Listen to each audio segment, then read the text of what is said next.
So ayun guys, dito kami sa Nabal. Ayan o.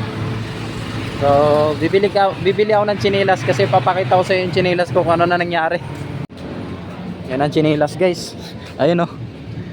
Wala na. Manipis na. Butas-butas na siya. Kasama natin si Daday. Lah, kaninong tsinelas yan? Suot mo. Kaninong tsinelas yan? Sa'yo pala yan? Sana all bago sa akin, tingnan mo oh. Wala na, pudpud na.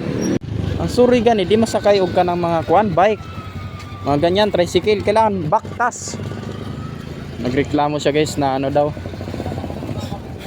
Di daw nakakapagod daw pag magkuan. Pag maglakad, sabi niya, gala daw. Ito gala, naglakad kami. Nilibot na namin yung buong Nabal guys. Panik na yan. Daming tao sa Rodson guys. Grabe. Nakabili tayo ng tsinelas kasi pudpud na. Wow! Hati na par.